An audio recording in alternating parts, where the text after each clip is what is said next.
निखिल जैन के साथ अपनी असली नकली शादी का खेल रचाना नुसरत जहां को काफी महंगा पड़ने वाला है। अपनी शादी को फर्जी बताने वाली और निखिल जैन के साथ लिव इन में रहने की बात करने वाली टीएमसी की सांसद नुसरत जहां के खिलाफ लोकसभा अध्यक्ष को पत्र लिखा गया है कि नुसरत जहां की सदस्यता रद्द की जाए। उत्तर प्रदेश के बदायूं से बीजेपी सांसद संघमित्रा मौर्य ने लोकसभा स्पीकर ओम बिड़ला को पत्र लिखकर नुसरत की लोकसभा सदस्यता को रद्द कर दिए जाने की मांग की है। बीजेपी सांसद संघमित्रा ने पश्चिम बंगाल की बशीरहाट से सांसद नुसरत जहां पर अमर्यादित आचरण करने का आरोप लगाते हुए कहा कि शादी को लेकर उन्होंने मतदाताओं को धोखे में रखा है। लोकसभा अध्यक्ष को भेजे गए पत्र में संघमित्रा ने कहा, नुसरत ने लोकसभा सदस्य के रूप में शपथ के दौरान अपने नाम का उच्चारण नुसरत जहां रूही जैन के तौर पर किया था। लोकसभा की वेबसाइट पर नुसरत जहां के पति का नाम निखिल जैन लिखा है। संघमित्रा ने नुसरत पर संसद की गरिमा को धूमिल करने का आरोप लगाते हुए कहा कि इस मामले को एथिक्स कमेटी को भेजा जाना चाहिए। साथ ही बीजेपी सांसद ने नुसरत के खिलाफ एक्शन लिए जाने की भी मांग की है। अपने पत्र में उन्होंने संसद में पहले दिन नुसरत का दुल्हन की तरह तैयार होकर आना और ममता बनर्जी के नुसरत के रिसेप्शन में शामिल होने का जिक्र किया है। बंगाली फिल्म्स की एक्ट्रेस और तृणमूल कांग्रेस की सांसद नुसरत जहां हाल ही में अपने वैवाहिक रिश्ते की उधड़ती डोर के कारण चर्चा में रहीं। शादी के ठीक 2 साल बाद नुसरत जहां ने आधिकारिक तौर पर घोषणा कर दी कि उसकी शादी अवैध है। वह तो महज लिव इन में रह रही थी। नुसरत जहां के इस सच्चे झूठे खेल से पर्दा तब उठा जब वो प्रेग्नेंट हुई। इस खबर को सुनकर उनके पति निखिल जैन ने कहा कि वो तो महीनों से साथ रह ही नहीं रहे, फिर ये बच्चा मेरा हो ही नहीं सकता। इसके बाद नुसरत जहां ने अपनी शादी को अवैध बता दिया और निखिल जैन पर कहने और रुपए चुराने के आरोप लगा दिए। Bureau report, news of India. पश्चिम बंगाल के राज्यपाल जगदीप धनखड़ ने ममता बनर्जी पर नए सिरे से हमला किया। उन्होंने कहा कि राज्य में चुनाव के बाद कथित तौर पर हुई हिंसा से उपजी स्थिति खतरनाक और परेशान करने वाली है। उन्होंने कहा कि इस मुद्दे पर ममता बनर्जी ने शुतुरमुर्गी रवैया अपनाया है। धनखड़ ने उत्तर बंगाल की 1 सप्ताह की यात्रा की शुरुआत की और इस दौरान उन्होंने हिंसा के शिकार हुए लोगों के साथ राज्य सरकार के बर्ताव की आलोचना की। दूसरी तरफ हाईकोर्ट के आदेश के बाद राष्ट्रीय मानवाधिकार आयोग ने राज्य में स्थिति खतरनाक और परेशान करने वाली है। इस प्रकार की हिंसा ने लोकतांत्रिक ढांचे पर प्रश्न चिन्ह लगा दिया है। राज्यपाल ने कहा कि इतने हफ्ते गुजर जाने के बाद भी राज्य सरकार इसे नकार रही है। मुख्यमंत्री इस मुद्दे पर शांत क्यों हैं? राज्य प्रशासन का शुतुरमुर्गी रवैया स्वीकार्य नहीं है। राज्यपाल ने कहा कि मैं हैरान और परेशान हूं। 7 हफ्ते होने के बाद भी इतनी भयावह स्थिति को नकारा जा रहा है, ये उचित नहीं है। आजादी के बाद, चुनाव के बाद हुई हिंसा इतनी भयानक और इतनी बर्बर आतंकी कभी नहीं देखी गई। उन्होंने 4 राज्यों और 1 केंद्र शासित प्रदेश में हुए चुनाव, पश्चिम बंगाल जिसमें अकेला रक्त रंजित क्यों हुआ, प्रश्न खड़ा किया। इतने जघन्य अपराध चुनावी हिंसा का हिस्सा बने, किसी की गिरफ्तारी नहीं होना, अनुसंधान नहीं होना, ये अच्छे संकेत नहीं है। मैं राज्य सरकार से आग्रह करूंगा कि आत्ममंथन करें।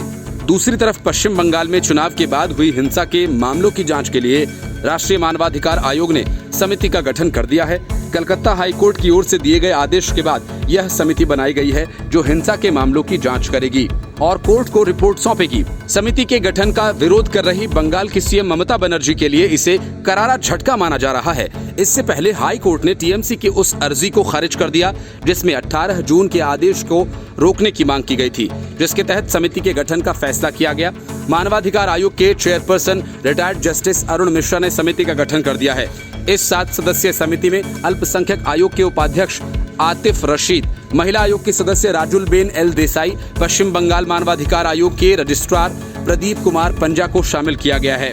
इस समिति की अध्यक्षता मानवाधिकार आयोग के सदस्य राजीव जैन करेंगे। हाईकोर्ट की ओर से कमेटी के गठन के फैसले को स्थगित न करने का बीजेपी ने स्वागत किया है। केंद्रीय मंत्री स्मृति ईरानी ने हाईकोर्ट के फैसले को लेकर कहा कि इससे पीड़ितों का भरोसा मजबूत होगा।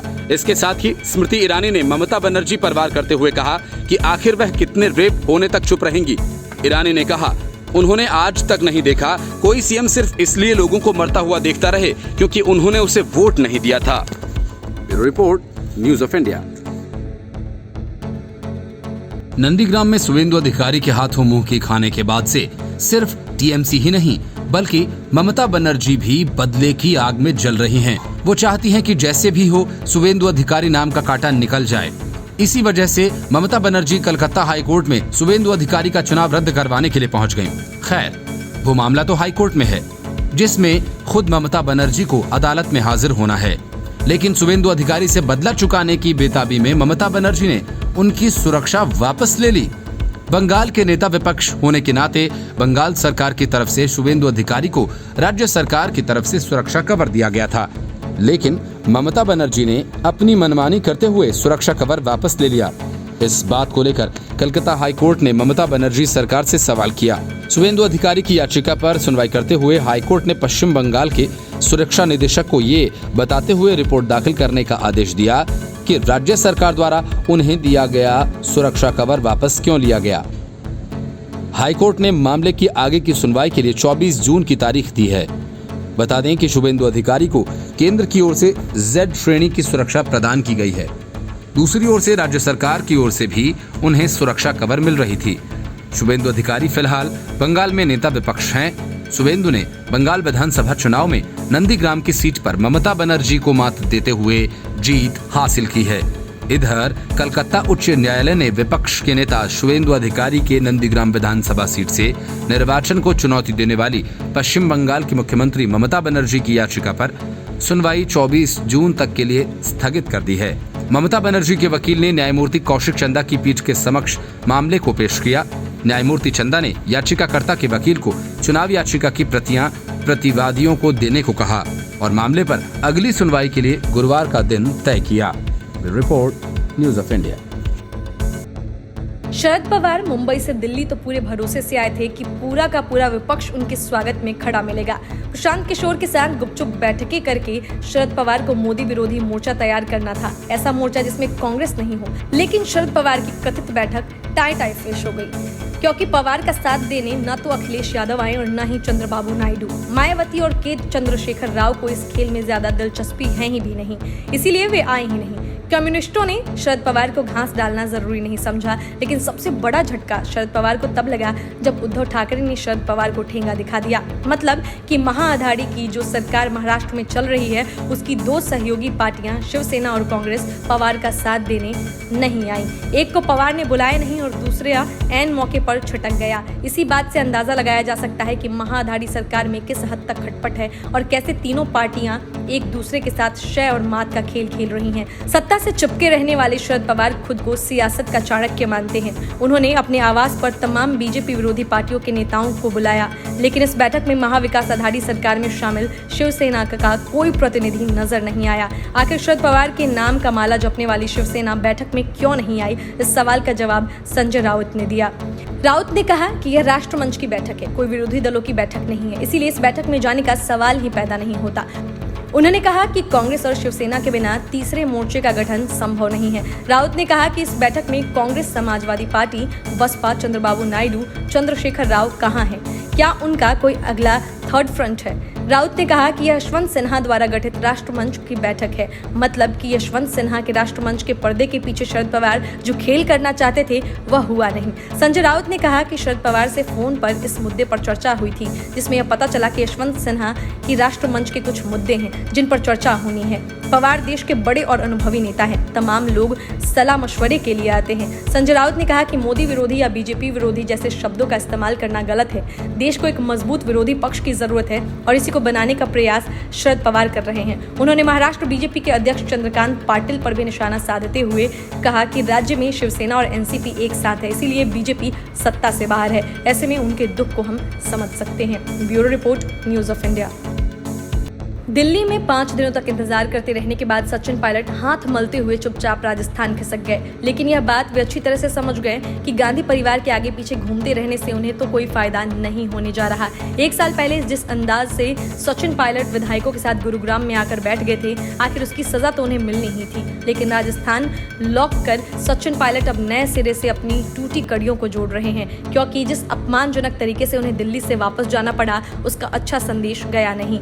यही वजह है कि पायलट ने अब अपने खेल का तरीका बदल दिया है। राजस्थान में रातों रात टीम पायलट का गठन हो गया और इस टीम पायलट ने अब होर्डिंग्स लगाने शुरू कर दिए।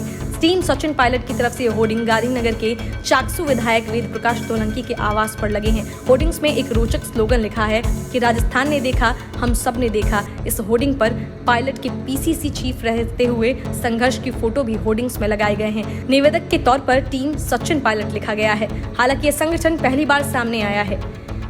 बीजेपी में टीम वसुंधरा के नाम से तो वसुंधरा समर्थक काम करते हैं, मगर टीम सचिन पायलट पहली बार सामने आया है। होर्डिंग्स में सोनिया गांधी और राहुल गांधी के साथ साथ प्रियंका गांधी की भी तस्वीरें दिखाई दे रही हैं। इस होर्डिंग की चर्चा इसीलिए हो रही है कि पिछले साल के जुलाई में सियासी संकट के बाद पहली बार जयपुर में सचिन पायलट की इस तरह होर्डिंग लगे हैं। सचिन पायलट के दाता और अलवर दौरे के दौरान गहलोत के साथ रहे विधायक बाबूलाल बैरवा और अमर सिंह जाटव के साथ दौरा करने को लेकर भी कई तरह की सियासी अटकलें लगाई जा रही हैं। माना जा रहा है कि राजस्थान में 23 जून को होने वाले निर्दलीय और बसपा से आए विधायकों के ग्रुप के दबाव की राजनीति के सामने पायलट गुट भी नरम नहीं दिखना चाहता। 13 निर्दलीय और 6 बसपा विधायक कांग्रेस में आए हैं। ये लोग जयपुर के अशोका होटल में 23 जून को शाम 5 बजे मिलेंगे और डिनर पर अपनी रणनीति बनाएंगे। Bureau report, news of India. प्रधानमंत्री नरेंद्र मोदी की तरफ से 24 जून को बुलाई गई बैठक में महबूबा मुफ्ती ने आने से मना कर दिया था। तब कहा था कि बैठक का एजेंडा क्लियर नहीं है, लेकिन गुपकार अलायंस में फूट और गुटे अलग थलग पड़ने के डर से महबूबा मुफ्ती के बल 2 दिन में ही निकल गए। अब महबूबा गुपकार अलायंस के नेताओं के साथ मीटिंग में शामिल होंगी। बावजूद सबके महबूबा ने अपने नखरे दिखाने कम नहीं किए। अब महबूबा ने अपना पुराना रोना फिर से रोना शुरू कर दिया है।